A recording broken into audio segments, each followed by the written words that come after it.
Welcome everyone to Off Script. I'm Riley. And I'm Taylor. Okay, Chief of War, Episode 6, which is called The Splintered Paddle. And It's more than just political drama. Oh, absolutely. It really digs into leadership, justice, and honestly, a world just spinning into chaos. So that's what we're doing today, pulling out the big ideas from this episode. Exactly. It's like a masterclass, really, different ways to lead. Yeah. You've got one leader trying to build something based on justice, while, well, others are just lost to ambition, even madness. Right, setting up these huge conflicts down the line. Huge conflicts, yeah. But also asking us, what is power? What makes a real leader? Okay, let's get into it. So it kicks off right in the devastation, Yeah. after Keōua's sabotage. Kamehameha standing there with the burned food stores. It's brutal, and it feels like such a personal attack on his whole way of leading that nurturing philosophy. It absolutely is. In Kahekili, he sees it immediately. His experience, it tells him Keōua is the threat. And he connects it straight to Kahekili, the bigger danger. He wants action. But then Kupuohi, his wife, steps in with a totally different take. Negotiation. Leveraging her own history as a chiefess. Yeah, it's this fascinating clash.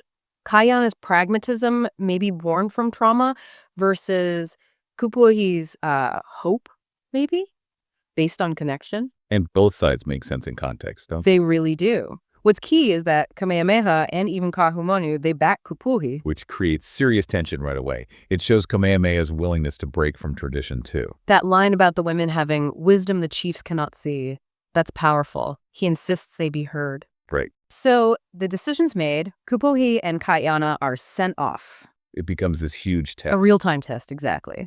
Kupuohi goes in confident, relying on her past with Keōua. And it just smacks right into his political maneuvering, demanding the god of war. That reveals the real stakes. It's spiritual, cultural, not just about land or power in a simple sense. And then Keōua attacking Kaeana about the pale skin culture.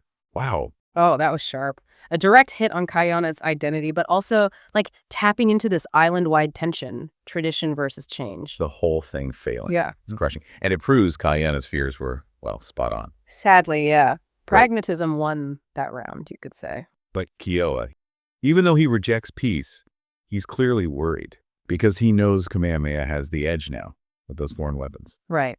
You see that flicker of fear. And his move to ally with Kahekili on Oahu, that's just profound betrayal. It really is. But at the same time, you see Kahekili's kingdom is basically rotting from the inside. Yeah, outright madness feels right. His own chiefs want his son Kupule instead. That cliff scene, so quiet but so cruel, punishing those chiefs, just shows his tyranny. Right. Kupule hoping for something better from his father. It's tragic. And Kahekili seeing Keōua feels like a predator spotting weakness, pure opportunism. Absolutely. Treachery recognizes treachery. Which brings us finally to the title moment, the law of the splintered paddle. Ah, yes. Kamehameha's big move. It's genuinely revolutionary, isn't it? Banning unnecessary killing, protecting everyone, commoners, chiefs. Even rivals like Keōua. It's incredible. He responds to violence with a framework for justice. Not just more violence, it draws on deep history too, right? Yeah. This wasn't just out of nowhere. Exactly. It's one of the earliest forms of codified human rights, essentially. A massive contrast to Kahekili's rule by fear. It's Kamehameha laying out a vision for what a unified Hawaii could be, a fundamental change. But it creates that friction again. Yeah, Kaeana still sees war as inevitable. He thinks this idealism is maybe naive, dangerous even. And Kahumanu sums it up perfectly. That line is brilliant. Kamehameha is the heart, Kaeana is the fist. We'll need both. It captures the dynamic so well. You need the vision, but you also need the strength to defend it. Okay, we just walked through so much political complexity, moral philosophy. What's hitting you hardest, thinking back on this episode? For me, it's definitely that balance, the way the show holds idealistic leadership right alongside brutal political reality. Yeah. And the splintered paddle law. It's not just history, it's transformative storytelling. Choosing justice when vengeance would be so much easier. Yeah, I agree with that. All right, let's get into the fun stuff. Theories.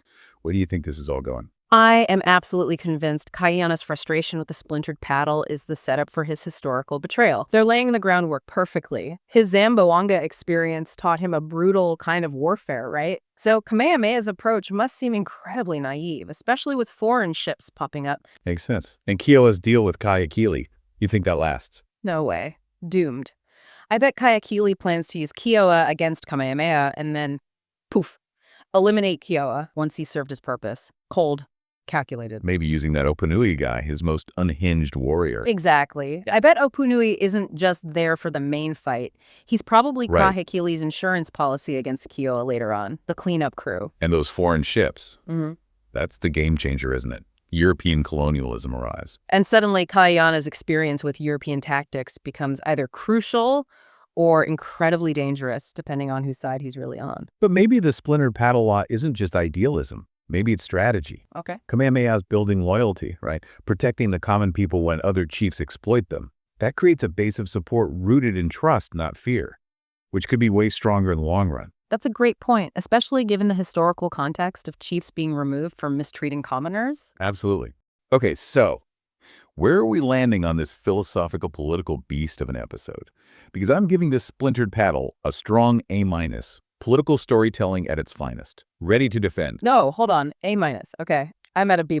And you're going to have to sell me on that A- because I'm sensing some great inflation here. Okay, it was pure psychological horror. The philosophical depth, the cultural authenticity that elevates it way beyond typical historical drama. This was thinking person's television. Okay. The Kahekili madness was genuinely unnerving, I'll give you that. And the politics were complex, yes. But the diplomatic mission, it felt so inevitable. We kind of knew it wouldn't work, didn't we? So for me, that Right. flattened the tension a bit. Where's the surprise? But the inevitability was the point. That was the tragedy. Watching characters make choices, will lead to ruin while they think they're being strategic, that's compelling. And the emotional satisfaction was watching Kamehameha choose justice when everyone else chose destruction. That takes guts. Plus, this episode set up everything for what's coming. You could feel the storm brewing. It was thoughtful, definitely. Meticulously crafted, I agree. But for an A-, I just needed a little more immediate, visceral payoff in the moment. Still, I admit, it set the stage brilliantly. All right. So many questions. Let us know your theories down in the comments. Definitely hit that like button if you enjoyed this. Subscribe for more deep dives into Chief of War. Ring the bell. Yeah, do that Until then, stay sharp, stay passionate. and keep those theories coming.